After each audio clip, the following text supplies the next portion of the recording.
4 दिवसांपूर्वीच शोभा आणि दिलीपचं लग्न झालं. आता दिलीप या गावातला आणि शोभा दूरच्या गावातली. तेव्हा त्यांची ख्याली खुशाली विचारावी म्हणून मी इथे आलो. बघूयात काय म्हणतायत शोभाताई. शोभा, झाली ना स्वयंपाकाची तयारी? होय आई, झालंय सगळं. फक्त चपात्या राहिल्यात भाजायच्या. हा, राहू दे तू उठ, मी करते. बर, उठ, तू घे पानं, घे वाढायला. आण.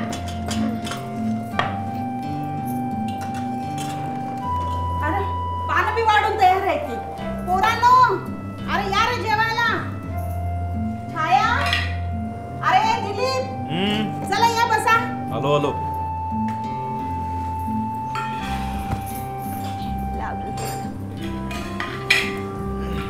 बसा बसा.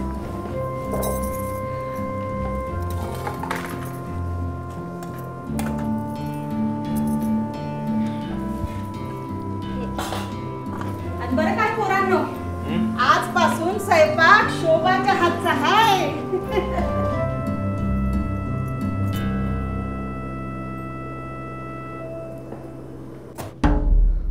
हे काय जेवण आहे का?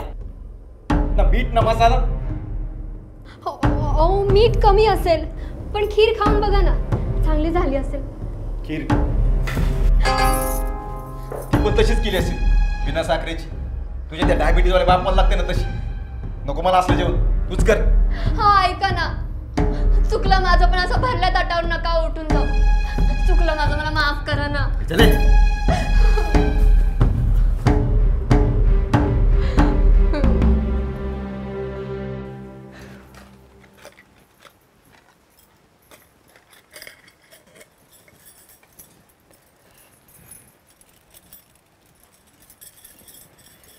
सुनबाई, छान आहेत ग दागिने. किती तोळ्याचे झाल्यात ग? झाले असतील 5 तोळ्याचे. फक्त 5 तोळ्याचे? पण तुझी आई तर म्हणत होती 10 तोळ्याचे देणार म्हणून.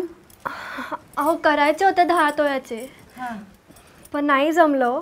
बरं बरं, असू दे असू दे. तुझी आई म्हणत होती की लग्नात मोहनमाळ देणार आहे म्हणून. दिली का ग तुझ्या बरोबर त्यांनी मोहनमाळ? अगं ती घातली की लगीन कसं पटकन जमतं म्हणे. तुझ्या आईनं बी लग्नाआधी घातली होती आणि तू पण घातली होती ना. दाखव, पाठवली तुझ्या बरोबर. ही बघा. वा ग, मस्त हाय, एकदम झक्कास. आता माझ्या छायाचं बी लगीन जमल ही मोहनमाळ घातल्यावर. म्हणजे? हा म्हणजे काय म्हणजे? अगं अशी काय बघतेस येंदळ्यासारखी माझ्याकडं? छाया म्हणजे तुझी नणद, अजून लग्नाची हाय नव का ती. आता ही मोहनमाळ घातली की तिचं लग्न कसं चुटकीसरशी जमतं बघ. अहो ही माळ माझ्या आजीपासूनची आहे, माझ्या आईने दिली आहे मला. हा, पण आता या मोहनमाळेचा तुला ग काय उपयोग? तुझं तर लगीन झालं ना का? अहो पण मी काय म्हणते. दिलीप, अरे दिलीप. अहो ऐका ऐका, नका बोलवू त्यांना. चुकलं माझं, माफ करा मला. काय नवरा? अरे नवरा माझा हिरो आहे, हिरो. हो बरं, आता तू पण लवकर लग्न करून घे, नाहीतर म्हातारा झाल्यावर कुणी मुलगी देणार नाही या तुला. आलाच आहेस ना, तर इकडे येऊन जा तू. हो हो चालेल, ठेवू का? हां.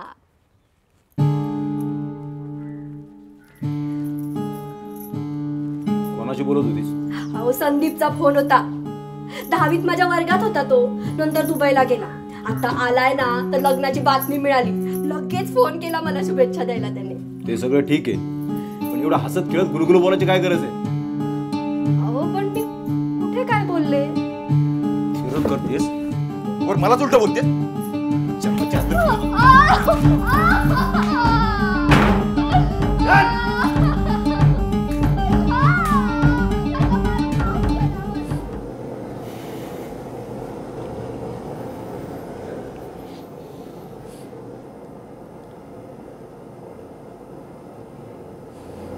तुझ्याशी जरा वार्ता करायची. काय? छायाचं लग्न जमलं, पण मनासारखी बोलणी काय झाली नाही. म्हणजे?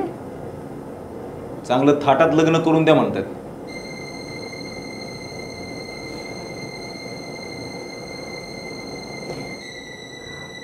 मग माझे दागिने मोडा. ते तर आहेच ग, पण तेवढ्याने काय होणार. मग आता तुझ्या वडिलांची जमीन आहे ना. माझ्या वडिलांची जमीन नाही, ते नाही जमणार. इथं घराची लात दाव्यावर लागली आहे. मग मी काय माझ्या आई वडिलांचं घर जाळू? बोल. काही झालं तरी मी माझ्या आई वडिलांची जमीन देणार नाही. ह्या जमिनीत तुला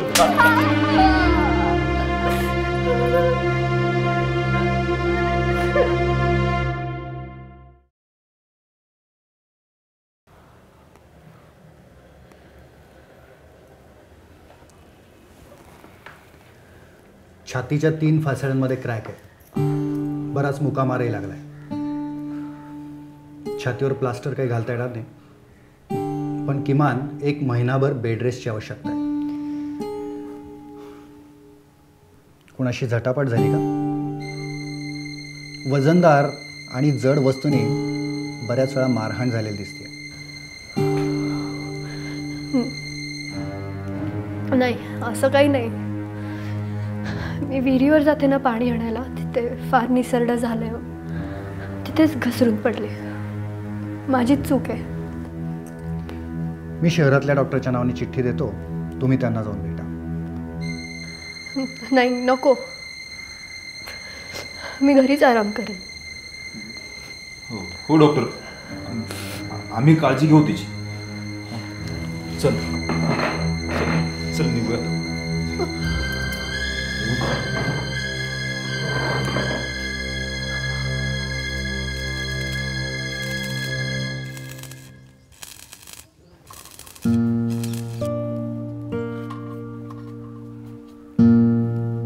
आपल्या देशात मुलगी कळशी घेऊन पडते किंवा स्टोचा भडकावून जळून जाते आणि फास लावून घेतला तर चिठ्ठी लिहून ठेवते की चूक माझीच आहे, माझ्या मृत्यूला कुणालाही जबाबदार धरू नका. असं का होतं? असं मरण का पत्करते ती? कारण लहानपणापासून तिच्या मनावर बिंबवलं असतं की सासर, मग ते बरं असो अथवा वाईट, हेच तिचं सर्वस्व आहे. मग सासरीत जर अशी वागणूक मिळाली तर तिला एकाकी निराधार वाटणारच ना. पण दीपक भाऊ, आपल्या देशात तिला तिचा हक्क आहे, कायदा बी तिच्या बरोबर आहे. अरे हो, पण तिला हे सांगणार कोण? आत्मीयता. अशा मुलींना डॉक्टरांनी सुद्धा विश्वासात घेऊन समजावलं पाहिजे. अंगणवाडी सेविका, सामाजिक कार्यकर्ते या सगळ्यांनी मिळून आहे ना अशा मुलींना हिम्मत दिली पाहिजे, धीर दिला पाहिजे. खरंय. आणि कुणी हात उचलला ना तर त्याचा प्रतिकार करायला हवा. अगदी सावित्रीबाई फुलेंसारखे बोलल्यात. त्यांनी सुद्धा आत्मीयता जागवली, स्त्री शिक्षणाची ज्योत समाजात पेटवली. तशी आत्मीयता आपण पण जागवूया. पुन्हा कुठल्याही गावात कुठलीही शोभा कधीच मी चुकले असं म्हणणार नाही. खरं तर चुकली ती नाही, चुकलो आपण. पण लक्षात ठेवा मित्रांनो, स्त्रीशिवाय पुरुषांचं जीवन अधुरं आहे, अपूर्ण आहे. म्हणून करा स्वीकार स्त्रीच्या समानतेचा, मार्ग चालूया आत्मीयतेचा.